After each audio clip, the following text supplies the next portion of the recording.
পলিটেকনিকে ভর্তির বয়সসীমা তুলে দেওয়ার প্রতিবাদে আন্দোলনে যাচ্ছে আইডিইবি।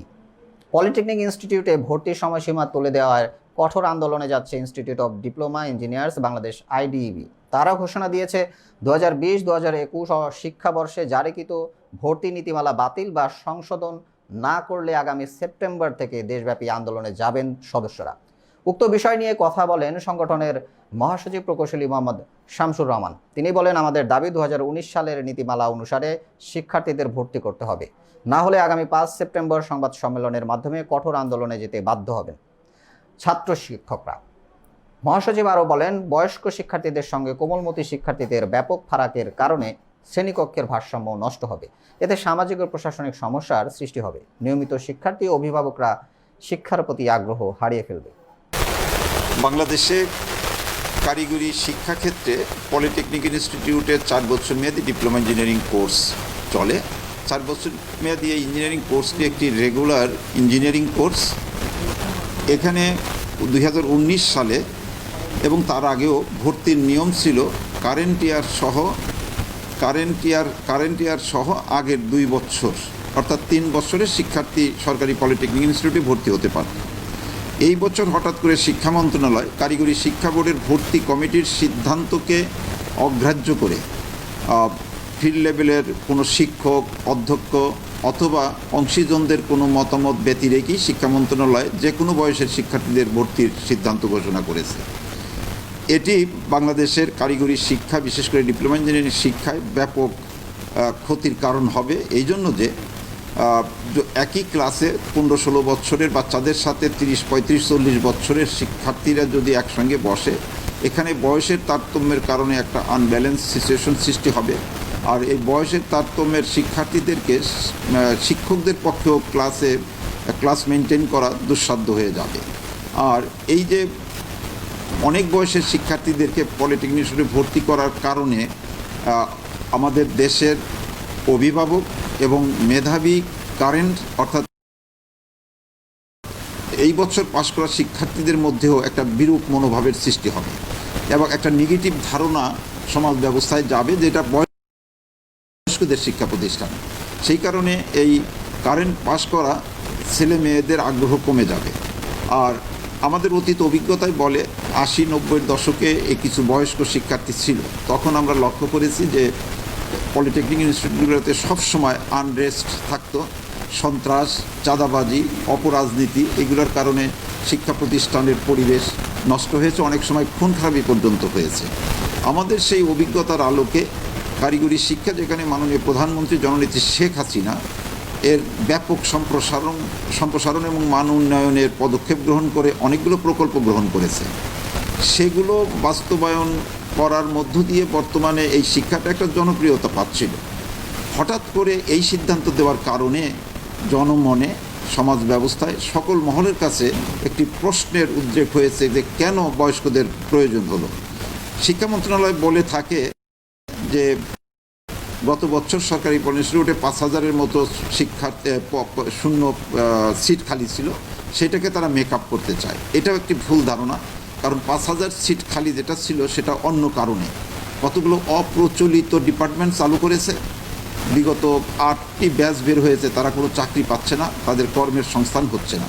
শিক্ষা মন্ত্রণালয় বা সরকার এই সকল ডিপার্টমেন্টের শিক্ষার্থীদের জন্য কোনো জব অপরচুনিটি খুঁজে বের করতে পারে নাই বলে ওই সকল ডিপার্টমেন্টের ছাত্ররা ভর্তি হয় না। উদাহরণ হিসাবে ঢাকা মহিলা পলিটেকনিক ইনস্টিটিউটে ইলেকট্রোমেডিক্যাল বলে একটা সাবজেক্ট আছে, এখানে কোনো ছাত্রী ভর্তি হয় না। সে কারণে প্রতি বছর সেখানে 50টি সিট খালি থাকে। এইরকম mining, environment, construction, electromedical, instrumentation and process control, এই সকল ডিপার্টমেন্টে ছাত্র ভর্তি হয় না। সেই কারণে এখানে এই সিটগুলো খালি থাকে এবং সেটাই শিক্ষা মন্ত্রণালয় খালি সিট হিসেবে ধরছে। এটা বয়স্কদের ভর্তি করার সিদ্ধান্ত নিয়েও এই সিট ফিল আপ হবে না। আর যেখানে শিক্ষা মন্ত্রণালয় বিগত কয়েক বছরে পলিটেকনিক ইনস্টিটিউটের শিক্ষকের চরম সংকট, অ্যাবাউট 65% শিক্ষক পদ শূন্য, কোনো ডিপার্টমেন্টে একজনও শিক্ষক নাই। এটা যখন মাননীয় প্রধানমন্ত্রীর নজরে যায়, 1 বছর আগে মাননীয় প্রধানমন্ত্রী 3 মাসের মধ্যে 25,000 শিক্ষক কর্মচারী পদ সৃষ্টি করে নিয়োগ দেওয়ার নির্দেশ দিয়েছিল এবং ক্লাসরুম সংকট, ল্যাব ওয়ার্কশপ, মারাত্মক সংকট, এগুলো নিরসনের জন্য মাননীয় প্রধানমন্ত্রী নির্দেশ দিয়েছিলেন, কিন্তু শিক্ষা মন্ত্রণালয় সেই সমস্যাগুলোর সমাধান করতে পারেনি বা করেনি। এখন পর্যন্ত তারা সফল হয়নি করতে। মূল সমস্যায় হাত না দিয়ে অযথাই এই কোভিড-19 এই দুর্যোগের সময় কোনো স্টাডি ছাড়া, কোনো গবেষণা ছাড়া এই ধরনের একটি আত্মঘাতী সিদ্ধান্ত গ্রহণ করার কারণে কারিগরি শিক্ষা অঙ্গন,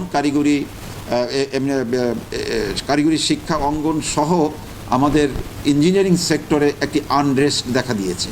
কোভিড-19 কারণে মানুষ যেখানে ঘরে বসে থাকার কথা, সেখানে ডিপ্লোমা ইঞ্জিনিয়ারিং কোর্সের ছাত্ররা, শিক্ষকরা, ডিপ্লোমা ইঞ্জিনিয়াররা ইতিমধ্যে 2-3 বার মানববন্ধন করে সরকারের দৃষ্টি আকর্ষণের চেষ্টা করেছে। এই আগস্ট মাস শোকের মাস কারণে রাজপথের এখন ডিপ্লোমা ইঞ্জিনিয়ার এবং ছাত্ররা নামেনি। আমরা আশঙ্কা করছি আইডিবির থেকে, যদি এই মাসের মধ্যে সরকার এই সিদ্ধান্তটি পরিবর্তন বা প্রত্যাহার না করে, তাহলে সেপ্টেম্বর মাসে একটি ভয়াবহ পরিস্থিতির সৃষ্টি হয়ে যাবে ছাত্র, শিক্ষক এবং ডিপ্লোমা ইঞ্জিনিয়ারদের আন্দোলনের কারণে।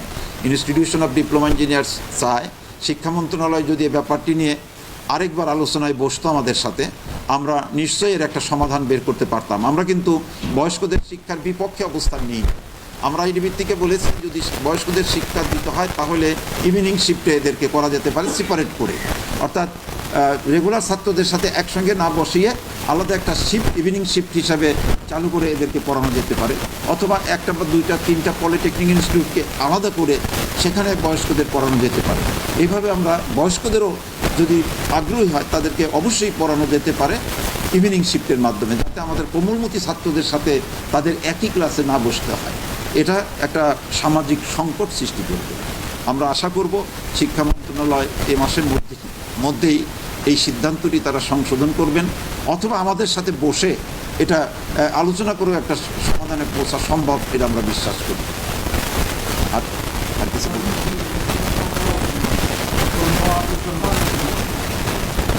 না, উত্তরণটা এখন নির্ভর করছে শিক্ষা মন্ত্রণালয়ের আন্তরিকতার উপরে। আমরা কিন্তু ইনস্টিটিউশন থেকে চাই না যে এই কোভিড-19 এই সিচুয়েশনে, আবার বন্যা পরবর্তী একটা দুর্যোগের এই সময় সরকার যেখানে হিমশিম খাচ্ছে, বাংলাদেশের উন্নয়নের বিষয়টি থমকে দাঁড়িয়েছে, সে কারণে আমরা এই সময় সরকারকে বিব্রত করতে চাই না। কিন্তু শিক্ষা মন্ত্রণালয় যেভাবে গো ধরে বসে আছে, তারা আলোচনা করছে না, একতরফা সিদ্ধান্ত চাপিয়ে দিয়ে এই সংকটটা সৃষ্টি করছে। আমি আশা করব যে শিক্ষা মন্ত্রণালয় বিষয়টি আলাপ আলোচনার মধ্য দিয়ে এ মাসের মধ্যেই একটা সমাধানে পৌঁছবে, যাতে এই শিক্ষা অঙ্গন এবং ইঞ্জিনিয়ারিং কর্মক্ষেত্রটা যাতে অশান্ত হয়ে না ওঠে। সে কারণে আমি অনুরোধ জানাচ্ছি শিক্ষামন্ত্রীর কাছে যে বিষয়টি জরুরি ভিত্তিতে সমাধান করার জন্য আলোচনায় বসুন। আপনাদেরকে ধন্যবাদ। আমি 71 টিভিকে ধন্যবাদ জানাচ্ছি।